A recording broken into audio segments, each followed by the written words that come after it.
Governor மக்கள் பிரதிநிதி அல்ல, ஆளுநர் ஒன்றிய அரசின் பிரதிநிதி. மக்களால் தெரிவு செய்யப்பட்ட சட்டமன்ற இறையாண்மை இருக்கிறது, சட்டத்தின்படியான ஆட்சி நடைபெறுகிறது. மக்கள் வாக்களித்து அதிகாரத்தை பெறுகிறார்கள்.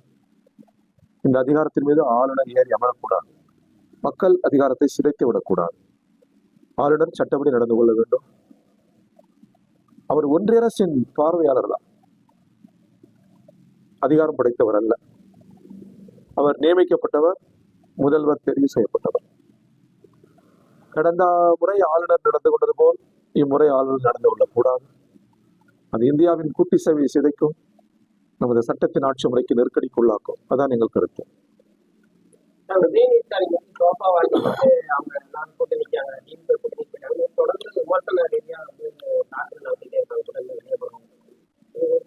நாங்கள் வெளியிலிருந்து ஆதரிக்கிறோம் அரசியலுக்காக.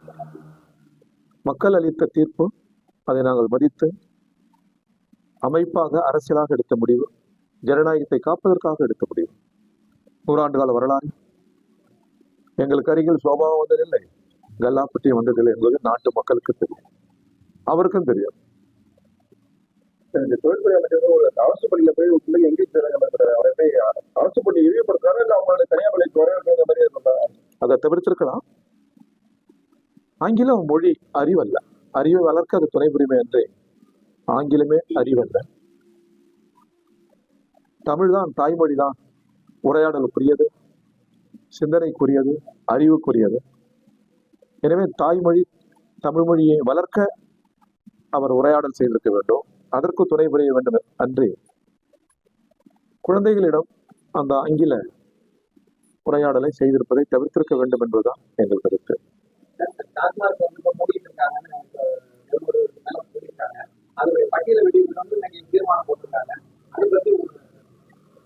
டாஸ்மாக் படிப்படியாக மூடப்பட வேண்டிய ஒன்று.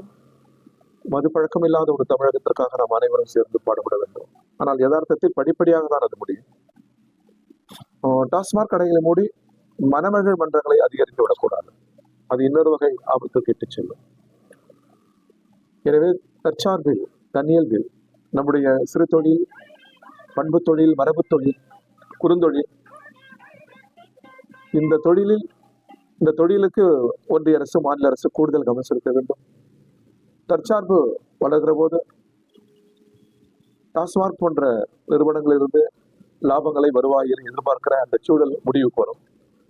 எனவே நமது விவசாயம், மலை, காடு, கடல் இதை சார்ந்து இருக்கிற மக்களுக்கு ஒன்றிய மாநில அரசுகள் பக்கபலமாக இருந்து நமது தற்சார்பை வளர்ப்பதற்கு கூடுதல் சிந்தனை நடவடிக்கைகள் தேவை என்று இந்திய கம்யூனிஸ்ட் கட்சி வலியுறுத்துகிறது.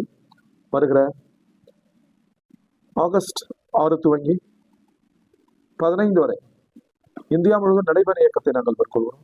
தமிழ்நாட்டில் பல நூற்றுக்கணக்கான குழுக்கள், தமிழ்நாட்டின் பல்வேறு பகுதிகளில் தமிழ்நாட்டின் உரிமை, குறிப்பாக மேகதாது, காவேரி, நாட்டின் இறையாண்மை, மதச்சார்பின்மை, கூலி மக்கள், ஏழை மக்கள், இவர்களின் கோரிக்கைகளுக்காக நாங்கள் நடைபயணத்தை துவக்குகிறோம். தமிழ்கூறும் நல்லுலகம் ஆதரவு தர வேண்டும். அத்துடன் இப்பொழுது வந்த செய்தி, கடலூரில் நடைபாதையில் இருக்கிற வியாபாரிகளை நிர்வாகம் அப்புறப்படுத்தியிருக்கிறது. அது கூடாது என்று முற்றுகை போர் நடத்தியிருக்கிறார்கள் தொழிற்சங்க தலைவர்கள். அதில் இந்திய கம்யூனிஸ்ட் கட்சியுடைய மாவட்ட செயலாளர் துரையும் பங்கேற்றிருக்கிறார். அவர்களை கைது செய்திருக்கிறார்கள். நடைபாதையில் இருக்கிற மக்கள் சாதாரண ஏழை மக்கள், எளிய மக்கள், நடைபாதைக்கு எந்த விதமான இடையூறும் இல்லாமல் அவர்கள் வாழ்வதற்குரிய தொழில் அந்த தொழில்.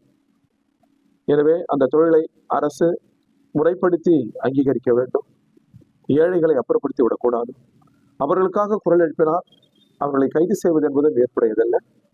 அவர் கம்யூனிஸ்ட் கட்சியின் மாவட்ட செயலாளர், அவரையும் தொழிற்சங்க தலைவர்களையும் விடுதலை செய்ய வேண்டும் என்று நான் அரசை வலியுறுத்தி கேட்டுக்கொள்கிறேன். கூட்ட வேண்டும். இதில் தமிழ்நாடு ஒன்றுபட்டிருக்க வேண்டும். காவிரி நீர் என்பது நமது உரிமை. எதன் பொருட்டும் அணை கட்டக்கூடாது. அணை கட்டினாலும், எவ்வளவு வலுவான அணையை கட்டினாலும் அந்த அணையை உடைத்துக் கொண்டு காவிரி அணை தமிழ் மண்ணுக்கு தான் வருவோம். வேற எங்கேயும் திசை திருப்ப முடியாது. காவிரியின் திசை தமிழ் நோக்கி தான், டெல்டா நோக்கி தான். அந்த இயற்கை நியதியை மாற்றுகிற சக்தி கர்நாடக அரசுக்கும் இல்லை, ஒன்றிய அரசுக்கும் இல்லை.